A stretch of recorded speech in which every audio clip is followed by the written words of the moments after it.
My name is Daniel Mercer. I'm 41 years old. And for 6 years, I was the man holding Whitmore Global together, while everyone else took credit for it. Nobody knew my name outside the operations floor. I wasn't on magazine covers.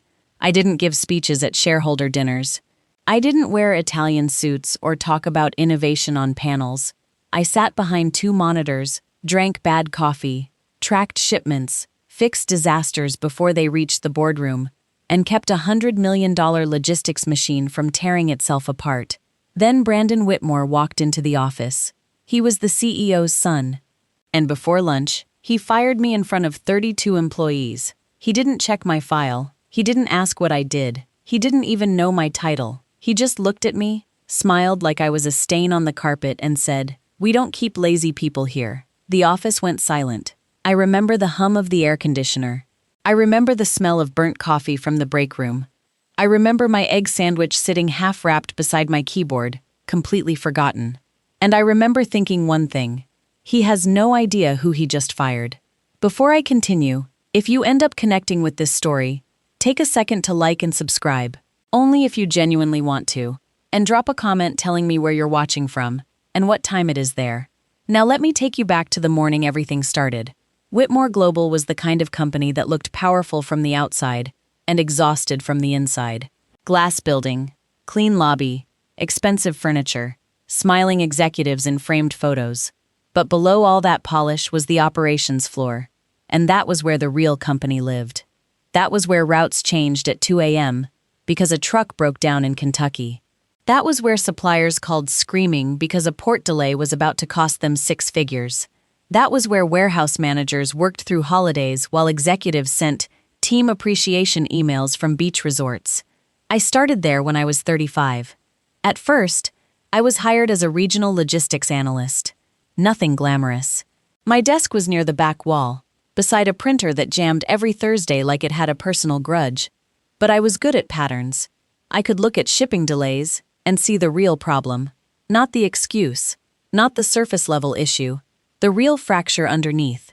Within 8 months, I had reduced late shipments in the southern region by 18%. Within 14 months, I had renegotiated 2 freight lanes and saved the company $420,000.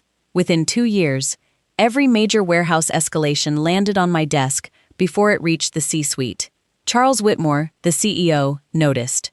Charles was not a warm man. He didn't compliment people unless profit was involved. But he understood competence, and after Hurricane Elias destroyed our southern distribution hub in 2017, he understood mine. That hurricane should have crippled us. 3 warehouses flooded, 2 vendor routes collapsed. More than $11 million in pending shipments were stuck across 5 states. The executive team panicked. I didn't. I spent 62 hours in the office that week. I slept twice, both times in a chair. I called every regional carrier I had ever worked with. I rebuilt the outbound routes by hand. I moved critical inventory through backup freight lines nobody in leadership even knew existed. By Monday morning, we were damaged but moving. Charles came to my desk at 7:18 a.m., with his sleeves rolled up and his tie loose. He looked at the route map on my screen, then at me. "How much did you save us?" he asked. I said, "Enough that you won't have to explain it to the board." He stared at me for 3 seconds. Then he said, "Come upstairs." That was when my real job began. Not officially. Officially, I became Director of Logistics Strategy 18 months later. Unofficially, from that day forward, every executive decision touching freight, warehousing, routing, vendors, or emergency operations came through me. I wasn't flashy. I was useful. And in companies like Whitmore Global, useful people are often invisible until they disappear. Charles offered me a bonus after the hurricane recovery. $75,000. I said no. He looked at me like I had spoken in another language. "No?" he repeated. "No," I said. "I don't want a thank you check. I want protection." He leaned back in his leather chair. "What kind of protection?" "Contractual." That was how Clause 7.413 entered my employment agreement. It was buried deep enough that nobody casual would ever notice it, but strong enough that any lawyer would sweat. If I was terminated without documented cause by anyone other than Charles Whitmore himself, I would receive 3 years of salary paid within 48 hours, my full annual bonus front-loaded, lifetime dental coverage, and a complete release from my non-compete. Charles signed it. He even laughed while doing it. "You planning to get fired?" he asked. "No," I said. "I'm planning to never be disposable." He didn't understand the difference. Not then. For 6 years, things worked because I made them work. Christmas Eve, I was there. Labor strike, I handled it. Fuel price spike, I rewrote the carrier mix. When a customs backlog trapped critical inventory for 16 days, I built a workaround using 3 smaller brokers and a temporary bonded warehouse in New Jersey. That saved $1.3 million in penalties. The board applauded Charles for that one.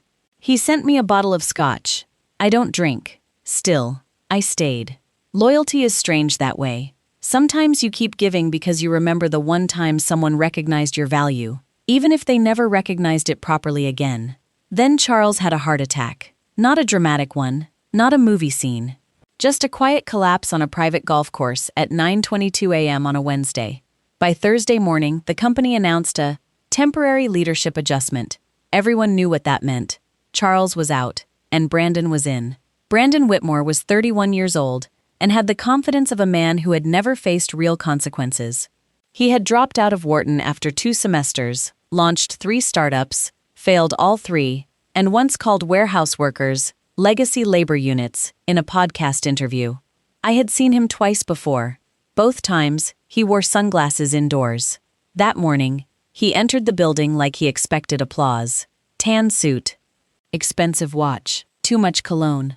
The kind that reached the room before he did. He walked across the operations floor slowly, scanning faces like he was deciding which furniture to replace. People looked down, not out of respect, out of survival. He stopped at my desk. "You're the guy who runs logistics?" he asked. I turned from my screen. "I am logistics," I said. A few people nearby heard it. Nobody laughed. Not because it wasn't funny, but because Brandon was standing there. He glanced at my sandwich, then at my monitors. "What exactly do you do all day?" I could have explained. I could have told him about the 4,700 shipments I had monitored that week, the vendor crisis I had solved at 6:40 that morning, the route optimization model that had cut fuel waste by 11%. But his face told me he wasn't asking. He was performing. So I said, "I keep things moving." He smiled. It was not a kind smile. "We don't keep lazy people here." The words landed softly. That made them worse. The room froze. Karen from scheduling stopped typing. Marcus from security shifted near the entrance. Even the printer stopped making noise for once. Brandon looked around, enjoying the silence. Then he said, "Pack your things." I didn't argue. That was his first mistake. I closed my laptop. I took my mug. I removed my backup drive. I placed my field notes into my bag, calmly, slowly, like I was leaving at the end of a normal day. Brandon watched with a smug little expression, probably thinking he had established authority. He had. Just not the kind he thought. Before I left, I stopped at the security desk. Marcus was there. Big guy. Quiet. Worked nights for years. He had seen more of that company than most vice presidents. I handed him a sealed envelope. "Make sure this gets to Charles directly," I said. "Not his assistant. Him." Marcus looked at the envelope, then at me. "You okay, Dan?" I nodded. "I will be." Then I walked out. The air outside felt colder than it should have.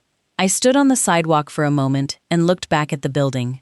I had given that place 6 years, 18 Christmas Eves, hundreds of sleepless nights.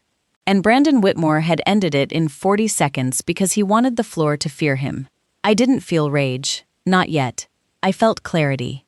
The next morning, my phone started buzzing at 7:06 a.m. First Marcus. "Bro," he said, whispering like he was hiding in a war zone. "Charles is here." "Already?" He came in wearing a hospital bracelet. Then Celia from accounting texted me, "Charles just opened your envelope in front of legal." Then Susan from legal called. Susan never called unless something was expensive. "Daniel," she said carefully, "we need to discuss your separation." I smiled into my coffee. "My firing, you mean?" A pause. "Yes. Have you read Clause 7.413? Another pause. "We have." "And?" Her voice tightened. "And we are reviewing the financial implications." That meant panic. The financial implications were simple: 3 years of salary, full bonus, benefits, non-compete release. All because Brandon had fired me without cause, without documentation, and most importantly, without Charles. By 8:11 a.m., I heard what happened from 3 different people. Charles stood on the mezzanine, overlooking the operations floor, holding my contract in one hand and the envelope in the other. He asked Brandon if he had documented cause. Brandon said I was low energy. Charles asked if he had reviewed my performance file. Brandon said he had trusted his instincts. That was when Charles fired his own son, in front of everyone. He didn't scream.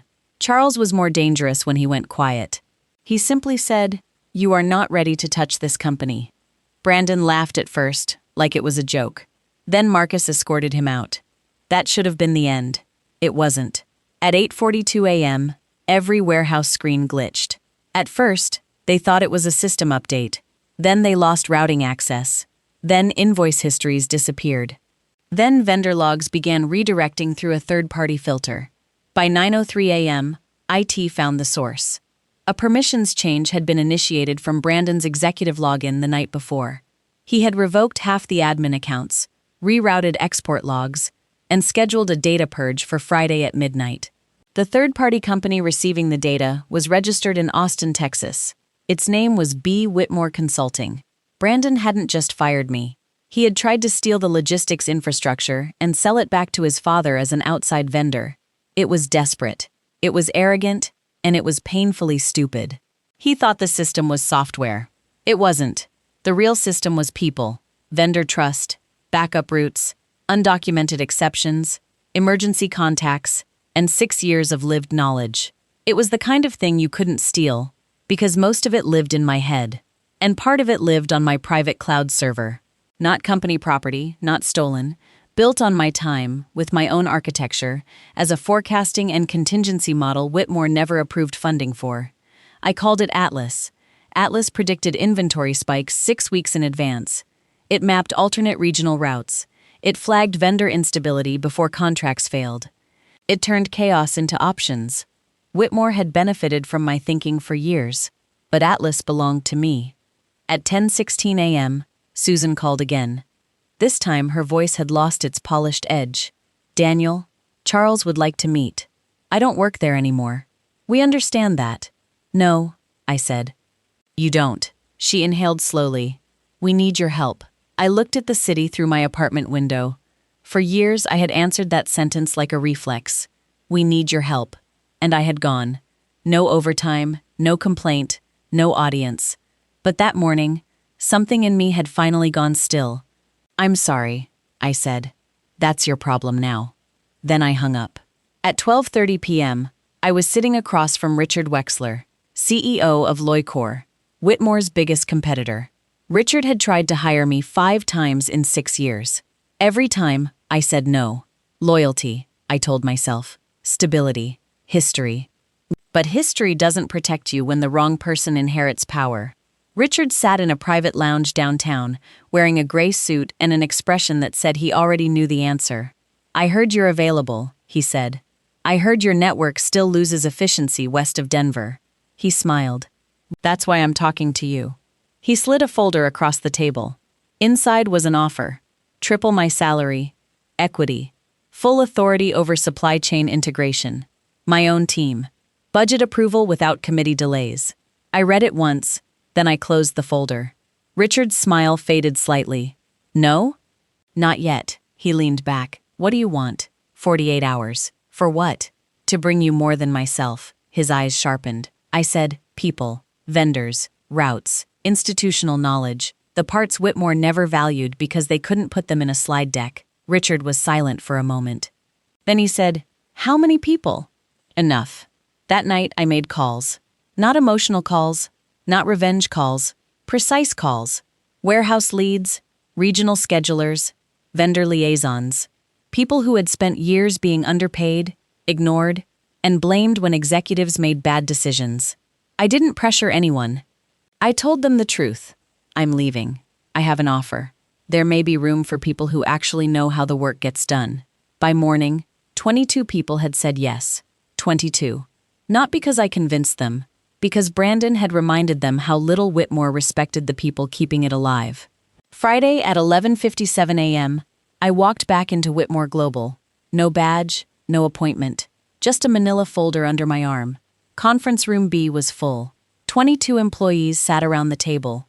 Warehouse leads, schedulers, vendor managers, drivers, the real spine of the company. When I entered, they stood.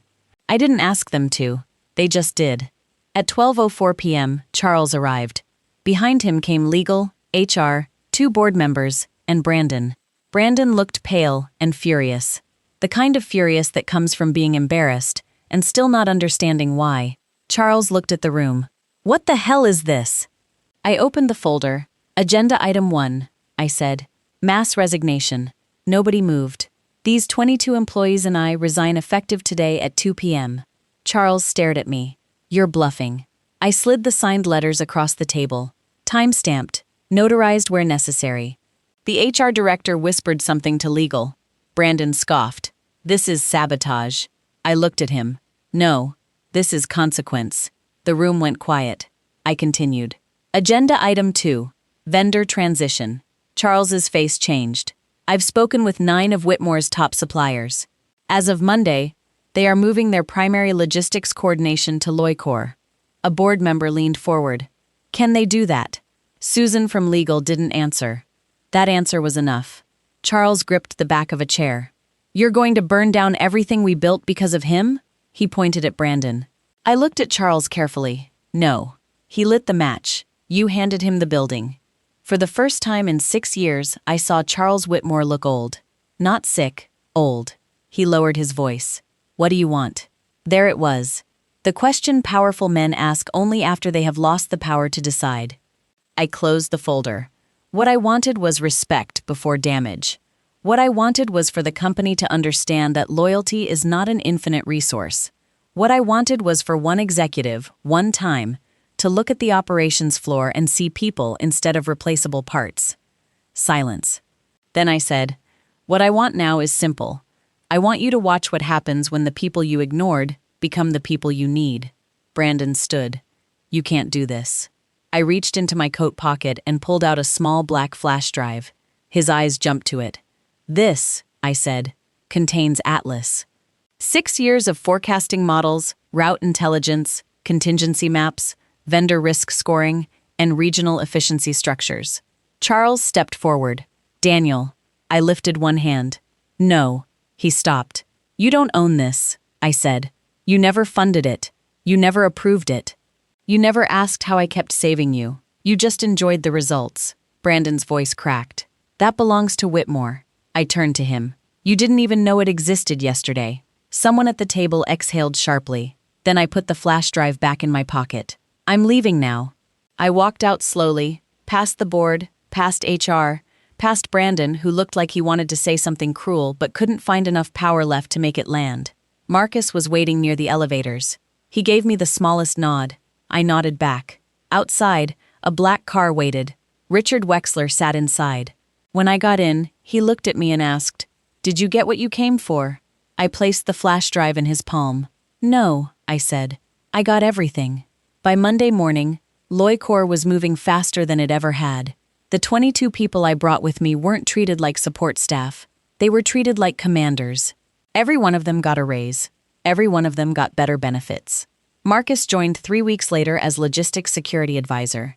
He had spent years watching doors for men who never remembered his name. Now he had stock options and an office with a window. That part mattered to me. More than the money, honestly. Because revenge is easy to misunderstand. People think revenge is watching someone suffer, but sometimes real revenge is building a place where the right people finally breathe. Whitmore, meanwhile, began bleeding clients. Not all at once. That would have been too dramatic. It happened in quiet, professional emails. "We've decided to review our logistics partnership. We are pausing renewals pending internal evaluation. We will be transitioning freight coordination effective next quarter." Corporate language is soft, but it can still cut bone. 10 days after the resignations, Brandon held a press conference in a rented co-working space. He called himself an innovator. He said legacy companies feared disruption. He said he was building a modern logistics experience. Nobody asked him why his previous consulting company had been registered 2 days before he tried to hijack his father's data. Nobody needed to. The industry already knew. That afternoon, Richard forwarded me an email from a national retailer worth 7 figures a year. Subject line, "Just saw Brandon's circus." The body said, "Thank you for not being clowns." I laughed for the first time in days. Not because it was funny, because it was over. Or, I thought it was. The final call came from Charles at 6:22 p.m. on a Thursday. I was still in my new office. Glass walls, city lights, a desk that didn't wobble. Quiet. I almost didn't answer, but some endings deserve a witness. "Daniel," he said. His voice sounded smaller. "Charles, I made a mistake." I didn't respond. He continued. "Brandon is gone permanently. The board has removed him from all operational authority. I'll give you full control. Chief Supply Officer. Compensation above Wexler's offer. You can rebuild your team. Write your own contract." There was a time when that offer would have changed my life. Now it only confirmed what I had learned. They had always been able to value me. They had simply waited until losing me became expensive. "I'm not coming back," I said. A long silence followed. Then Charles whispered, "You'll destroy us." "No," I said. "You confuse dependence with ownership." "That's not my fault." He breathed heavily into the phone. "I trusted you." That made me smile sadly. "No, Charles. You used me. There's a difference." He had no answer, so I gave him one mercy. "I won't go public with Brandon's data scheme, unless I'm forced to." His voice changed immediately. "You have proof?" I looked at the folder on my desk. Emails, access logs, export records. A message Brandon had sent to an offshore consultant that read, "Once I get the old guy out, the ops system is ours. Dad won't know until Q4. "Yes," I said. "I have proof." Another silence. Then Charles said, "What do you want from me?" I looked out at the skyline. Nothing. That was the truth. And it was the worst thing I could give him. Because when someone powerful can't buy you, threaten you, guilt you, or call you back, they have to sit alone with what they lost. I hung up. 6 months later, Whitmore Global was still alive, but smaller. 3 major contracts gone. 2 board members resigned. Charles stepped down before the next annual meeting. The official statement said he wanted to focus on health and family. People always say that when the real story is too ugly for shareholders. Brandon disappeared from public business circles. Last I heard, he was advising startups on leadership culture. I hope they ask for references. As for me, I stayed at Loicor. Atlas became the foundation for a new supply integration division. The 22 people who walked out with me became the first leadership team. We built something cleaner. Not perfect. No company is perfect. But better. A place where the people solving problems were invited into the room before the damage happened. A place where warehouse managers had names. A place where nobody could walk onto the floor, point at a loyal employee, and erase them for sport. Sometimes people ask if I regret it. Leaving so suddenly, taking people with me, letting Whitmore collapse under the weight of its own arrogance. And my answer is always the same. No. Because I didn't destroy Whitmore Global. I simply stopped holding it together. There's a difference. For years, I thought loyalty meant staying quiet, absorbing disrespect, being useful, being available, saying yes when tired, saying yes when angry, saying yes because the company needed me. But loyalty without respect is just slow self-erasure. And one day, someone who has never paid the cost of your silence will mistake it for weakness. That was Brandon's mistake. He thought I was quiet because I had no power. I was quiet because I was working. And when I finally stopped, the silence was louder than anything I could have shouted.